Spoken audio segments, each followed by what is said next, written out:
todo el mundo pide llenar el tanque, porque nadie va por 10 litros de gasolina, a llenar el tanque. Entonces, porque no tenemos de dónde más sacar. O sea, lo reventaron el país.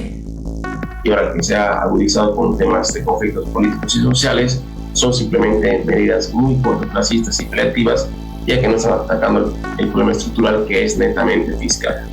¿Está en sus cabales el presidente? Yo creo que no.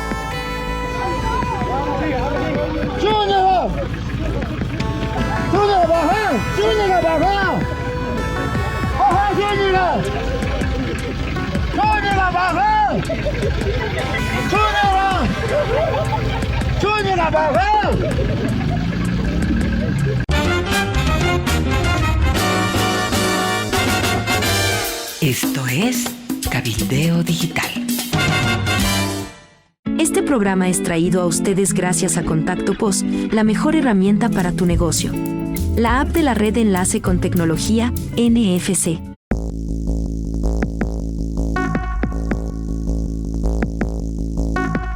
Diésel y gasolina, largas colas en todo el país, bloqueos en todo el país.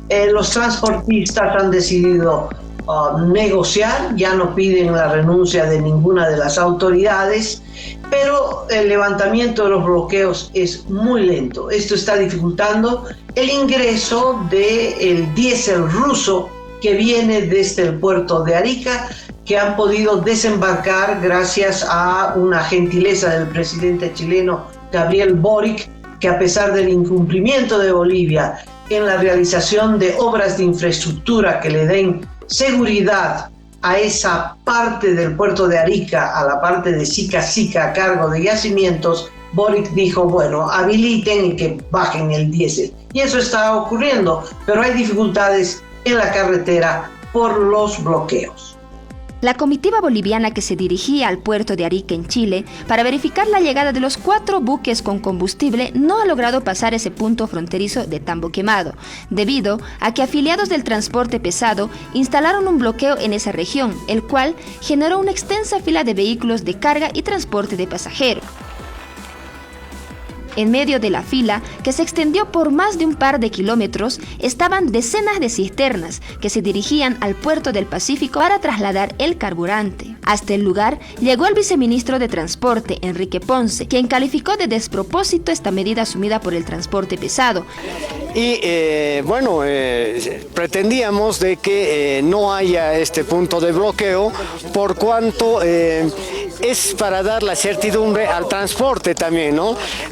Consideramos pues un contrasentido, un despropósito pedirnos. Por su parte, el dirigente del transporte pesado de Tambo Quemado, Hernán Condori, negó acusaciones del gobierno, ratificando que continuarán con las medidas de presión hasta que las autoridades normalicen la distribución del diésel.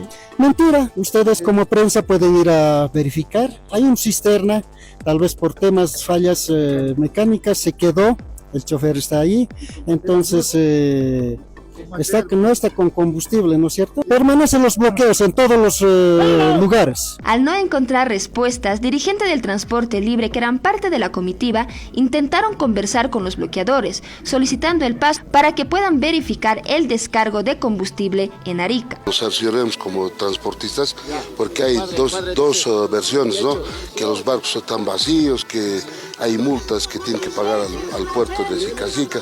Es por eso estamos viendo, para poder, hermano, ir a verificar personalmente y ver la situación que está pasando allá. Estamos yendo personalmente. Así más claro, la comisión va a pasar, pero no las cisternas vacías.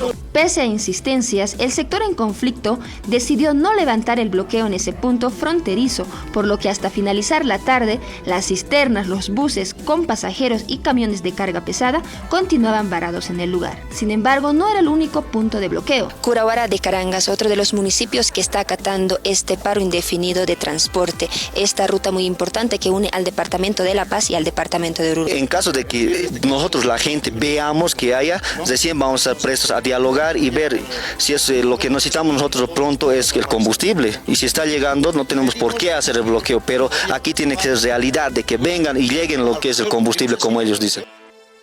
Amalia, en principio comentar, informarte que el bloqueo que llevaba 4 días en la ciudad de Oruro, en las carreteras que unen Oruro con La Paz, con Cochabamba, han sido levantadas anoche después de una negociación con el gobernador Johnny Bedia.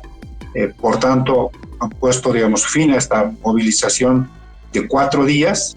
El bloqueo más importante en este momento en esa parte del país se mantiene en Tambo Quemado, aunque los dirigentes que están en ese punto dijeron que van a dejar pasar las cisternas. Se está dirigiendo, ya debe estar en el lugar, una comisión de YPFB y de la ANH para negociar con los dirigentes y ver de que levanten el bloqueo. Las cisternas ya están, ya han cargado el diésel que bajó del primer buque atracado en Arica y está viniendo hacia territorio boliviano. Se estima que van a estar acá a partir de las últimas horas de este viernes o las primeras horas de este sábado. Es un convoy que ya se está dirigiendo a territorio nacional con el esperado diésel. Seguramente deben tener alguna logística para saber cómo se va a distribuir internamente el combustible. Desde Arica ya aprovisionadas de combustible, aproximadamente son 50 las que van a llegar, se presume entre las 6 a 7 de la noche precisamente, hasta la planta de Sencata, con la provisión que habría mencionado justamente el director de la Agencia Nacional de Hidrocarburos, también referente, con el objetivo de justamente abastecer a la población, alivianar este proceso también, y ya ingresando otras justamente también hasta Arica para poder realizar la provisión necesaria del buque que ha logrado descargar también estos carburantes. Comentarles que hasta el momento al menos se ha registrado unas 20 cisternas, y es que siguen pasando todavía. Se estima que lleguen, como les comentaba, hasta las 7 de la noche. Son casi 4 horas de viaje entre las diferentes paradas que van realizando también estos motorizados hasta la planta de Sencata. Esa información que tenemos en este momento.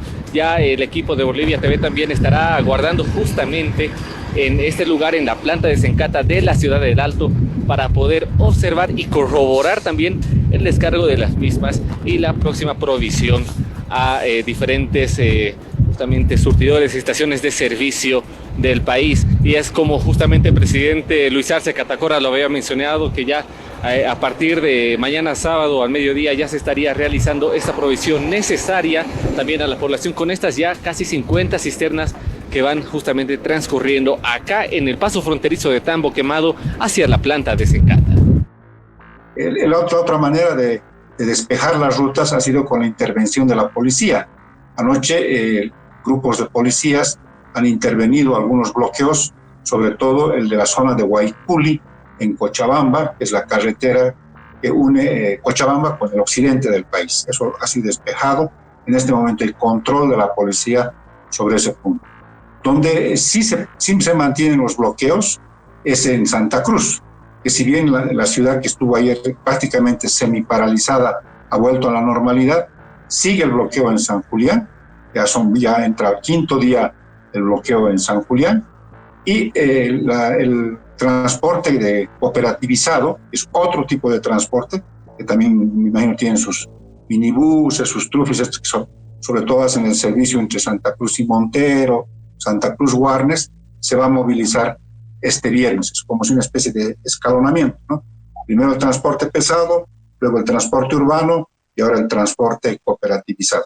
Entonces, el conflicto no está resuelto del todo, pero de alguna manera el gobierno se está dando modos para garantizar el despeje de las rutas por donde van a cruzar las cisternas llevando el combustible. Tan desesperados, han ido a Paraguay a pedir que le fíen. Vitol y Trafigura no le fían más. Están yendo a pedir a Paraguay que le fíen. Están pidiendo en Argentina que le fíen. Han ido a Brasil a pedirle a Lula de rodillas que le fíen. Que le fíen, porque no tienen un peso. Y uno se pregunta, a ver un ratito. Traen diésel a un precio. Ahora con el dólar a 12.50 no sé cuánto estará el precio. Pero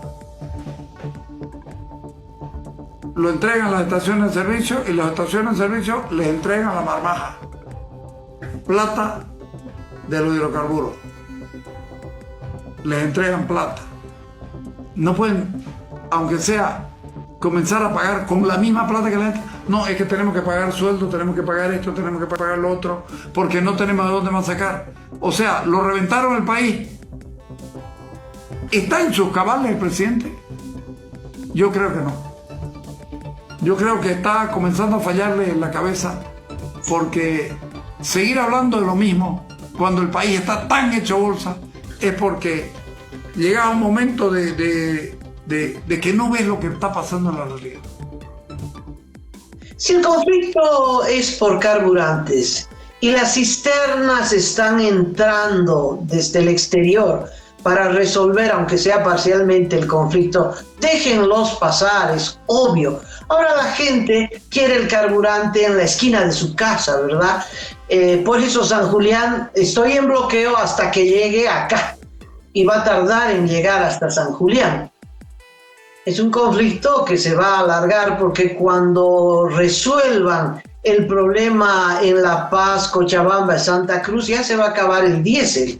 Y entonces otra vez vuelve, ¿no?, como una espiral conflictiva, porque no se va a resolver muy fácilmente. Y si se resuelve el diésel, yo no sé por qué no hay gasolina, cacho. En La Paz continúan las colas en los surtidores, y en algunos se ha acabado el stock, y hasta que vuelva la cisterna a abastecer. En todo caso, hay colas realmente muy largas, de muchas cuadras, todo el mundo pide llenar el tanque, porque nadie va por 10 litros de gasolina, a llenar el tanque. Entonces el abastecimiento se hace escaso, siempre será escaso, porque además hay esta incertidumbre. Y cualquiera dice, si alcanzo a llegar al surtidor, lleno el tanque, por si acaso, aunque no lo necesite. Y tal vez da 2 y 3 vueltas, ¿no? No se sabe. Cacho, hay esa percepción de inseguridad, y eso provoca inevitablemente elevación de precios, con o sin causa, por esta situación de incertidumbre, de inseguridad. Más allá de entrar en un tema político que no me compete, creo que el informe de Bloomberg es muy claro, y es como la crónica de una muerte anunciada, que ya analistas locales, internacionales, medios también especializados en el tema, y además las diferentes entidades o corporaciones mundiales que hacen calificaciones de riesgo, han determinado que Bolivia está pasando por una situación de una crisis estructural, principalmente de tema fiscal, con un gasto público elevado que ha conllevado precisamente a que no exista la divisa americana en nuestra economía, porque se ha corroído con más del 90% nuestras reservas internacionales desde 2014, porque se han gastado pero no se han repuesto.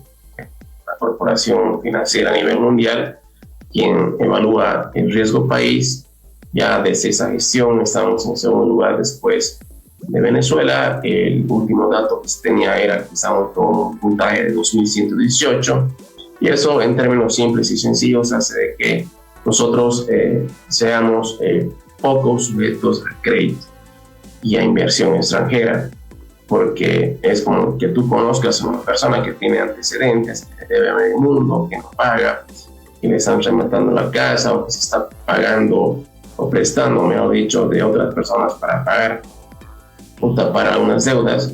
Entonces tú no confiarías en prestarle más dinero o invertir en su negocio.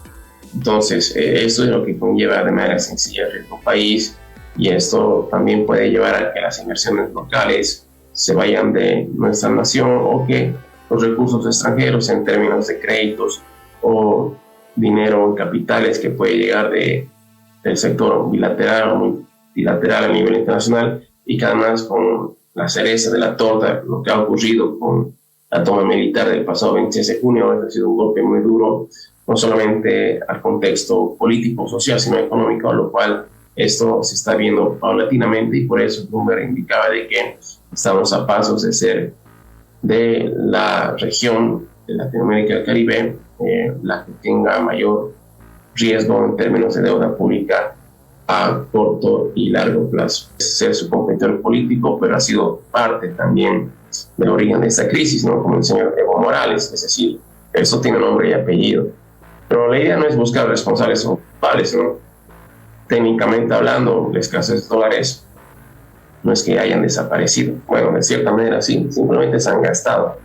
Porque en la época de bonanza de los hidrocarburos existían ingresos cuantiosos, como se ha mencionado, por la venta de gas natural, y esto pues lo acopiaba YPFB y lo transfería al Banco Central de Bolivia, y el Banco Central de Bolivia al sistema financiero, y así a empresas y familias en el país. Entonces, mientras eso no se soluciona de manera estructural, que sería una reducción importante del gasto fiscal, cualquier medida paliativa que se tome, como hablaban ahí de estrangular la economía, pues la economía ya venía estrangulándose por sí misma, con la misma mano del gobierno que estaba en función y administración de estos recursos, y ahora por temas políticos buscan culpables, ¿no? Pero todas las medidas que están tomando en la anterior y esa gestión para resolver ese problema principal, que es la escasez de dólares, un tipo de cambio informal muy elevado, desabastecimiento de carburantes, y ahora que se ha agudizado con temas de conflictos políticos y sociales, son simplemente medidas muy cortoplacistas y paliativas, ya que no están atacando el problema estructural, que es netamente fiscal. Y bueno, el que pierde puntos políticos es el gobierno. Yo creo que es el peor momento de Luis Arce Catacora. Y esto va a ser peor porque es posible, Cacho, que esta internación de diésel ruso no le salga gratis al gobierno. ¿Qué has averiguado al respecto? Amalia, fuentes que hemos consultado sobre este tema, expertos que conocen muy bien sobre el tema de la internación o el traslado de diésel ruso, dan cuenta de que podríamos quedar sancionados en términos económicos, pero también con un aislamiento diplomático, porque no es que se puede ocultar, según nuestras fuentes consultadas, el origen del diésel.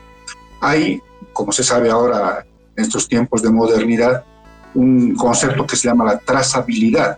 Se sabe al final de dónde partió, cómo transitó este combustible y finalmente cómo llegó eventualmente a Bolivia.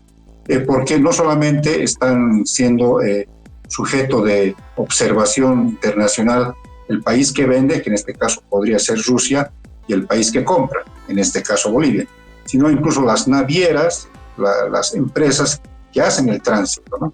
Porque ellas, por ejemplo, piden lo que se había llamado un certificado de origen para no quedar sancionadas como empresa. Entonces piden este certificado a quien está vendiendo el diésel, y entonces ese es un punto de inicio de la trazabilidad. Se puede hacer, dice, una auditoría para ver por dónde ha ido el combustible, dónde ha cambiado incluso, por ejemplo, un buque de bandera. Pues hay maneras ahora sí para detectar la ruta que ha transitado el diésel.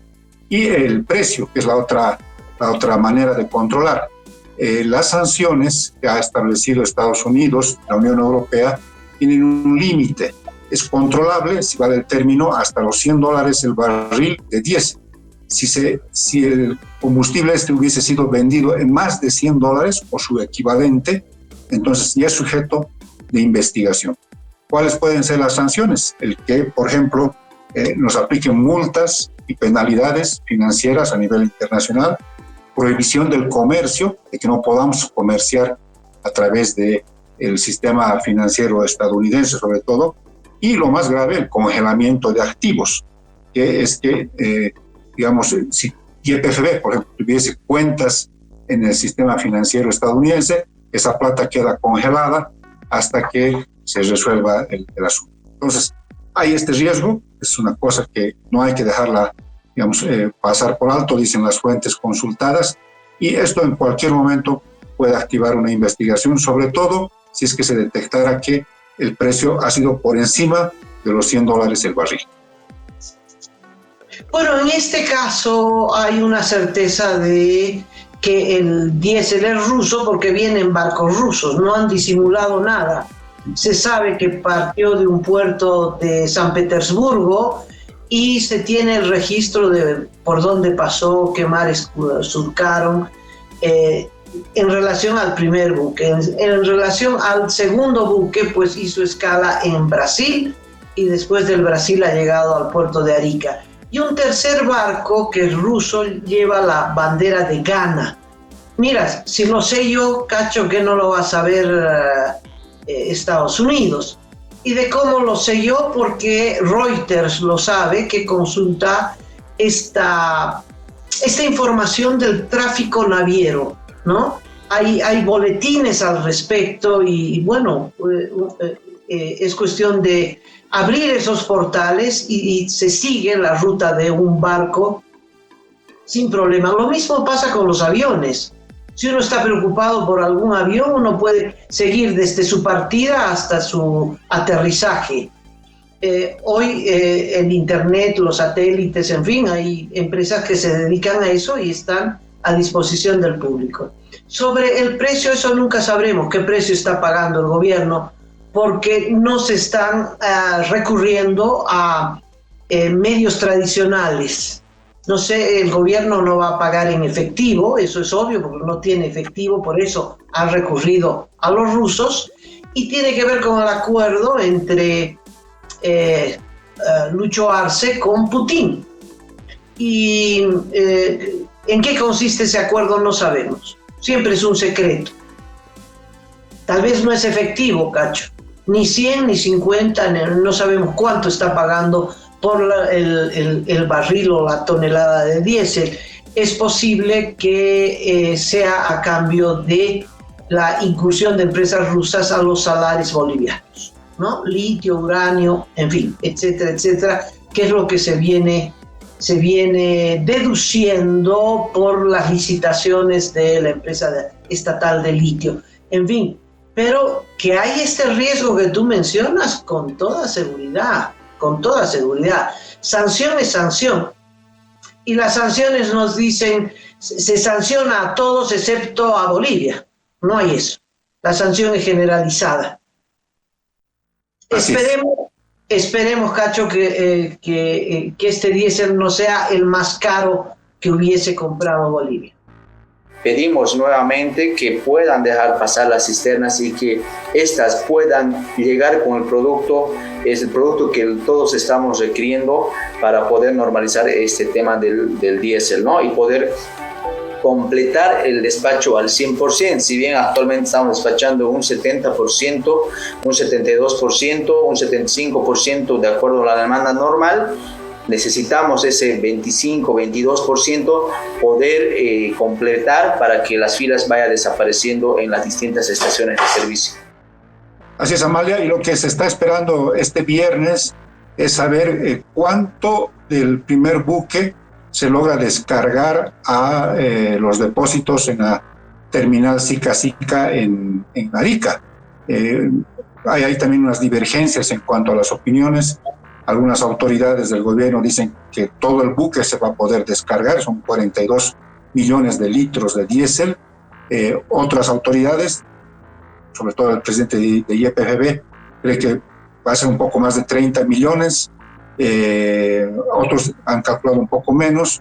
Bueno, esto me imagino tiene que ver con los tiempos, con la hora en la que va a quedar cerrada la ventana climática, que parece que va a ser entre las 6 y 7 de la tarde. Se cierra la ventana, entonces hay que esperar hasta la siguiente semana para que se vuelva a abrir esta ventana y volver a descargar ya sea el saldo de este primer buque o el combustible de un segundo buque. Entonces todo el mundo está esperando, porque también de eso depende la cantidad de días de que se garantice el abastecimiento, independientemente de que se ha hecho compras adicionales vía Perú. Está entrando una cantidad mediante por el desaguadero, por el Perú, y otra cantidad está subiendo del sur, de Paraguay y de Argentina, que me imagino va a abastecer sobre todo a los surtidores, a los departamentos del oriente y del sur del país. Chile está sufriendo en estas horas unas tormentas fuertes, unas lluvias, pero como si fueran lluvias tropicales, terribles, que están arrancando árboles, haciendo destrozos tremendos, inundaciones, no sé cuánto dure esto.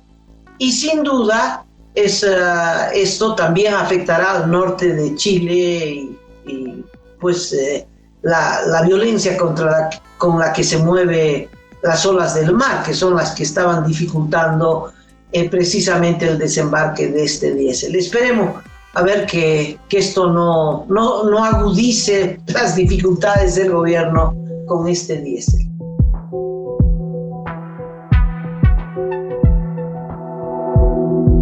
Aporta a Cabildeo Digital y apoya al periodismo independiente.